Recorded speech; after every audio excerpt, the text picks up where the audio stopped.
Bonjour à tous. Alors aujourd'hui pour cette vidéo, ça va être quand votre lapine est en gestation ou quel endroit est le mieux pour elle pour mettre bas. Si vous avez une cage ou un clapier ou si vous avez les deux. Alors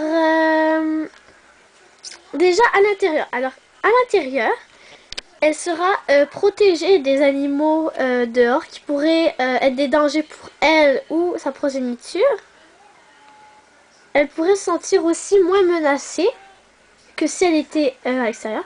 Mais si elle est dans un clapier à l'extérieur et que ce n'est pas ouvert, que c'est comme que c'est tout bien fermé, sauf que si vous ouvrez la porte, elle peut se promener. C'est bien parce que les animaux ne peuvent pas entrer. Donc Elsa, elle a mis bas dehors, mais dans un clapier fermé. Donc tout s'est bien passé. Aucun animal ne peut entrer. Anna, elle a mis bas dehors dans cette cage, mais comme les trous sont plus grands, un rat pourrait passer et venir manger le petit, donc on l'a rentré dès qu'elle a mis bas. Et Anna, on a vu la fin de sa mise bas, donc le dernier lapro, on a vu sortir, qui est Anna, qui est ah, ici. Voilà. Elsa, sa deuxième portée, elle était déjà à l'intérieur, donc elle a mis bas à l'intérieur. Alors, je vais vous montrer...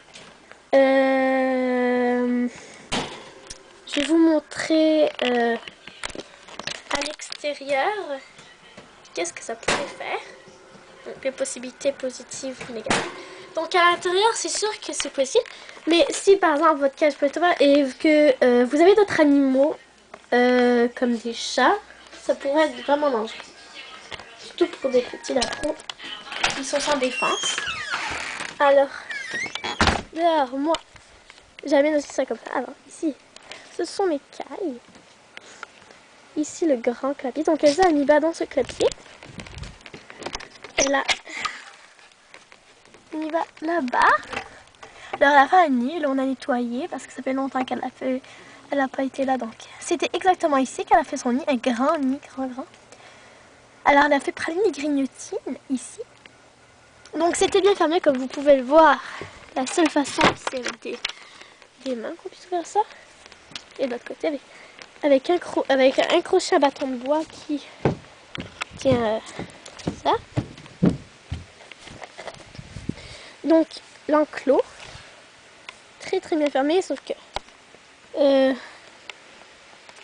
voilà. C'est bien fermé, une petite porte.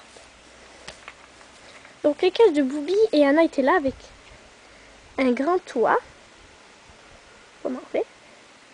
Alors, mais comme... enfin, il fait chaud aujourd'hui, mais le temps sera fraîche. Alors là, nous avons Boubi. Profite de cette belle journée.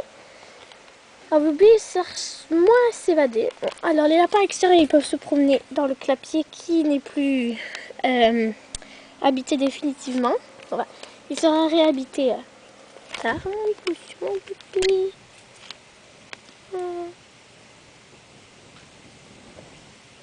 Donc, à l'extérieur. Alors, si par exemple, votre lapine est par exemple dans un enclos comme ça, un clapier, et que c'est fermé, c'est bien.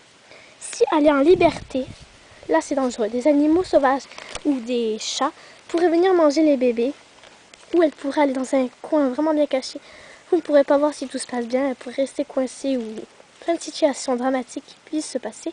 Mais par moment, ça dépend en fait l'endroit. Si c'est vraiment fermé, qu'il n'y a aucune possibilité de s'enfuir et qu'il y a un toit au-dessus, c'est bien. Mais s'il n'y a pas de toit, c'est dangereux. Donc je vous conseille dans une cage intérieure ou dans un grand clapier. Moi j'ai laissé sortir Elsa aussi de temps en temps que je la rentrais plus tard. Mais je fermais aussi pour pas que pendant qu'elle se promenait, il y a des animaux sauvages qui entrent. Donc voilà pour cette vidéo. Donc j'espère que ça vous aura plu. Et voilà, dites-moi vos idées. Vous pouvez poser n'importe quelle question sur des animaux, surtout les lapins, les chats, les chiens et les furets et les cailles et les rats, bien sûr. Donc voilà, bye!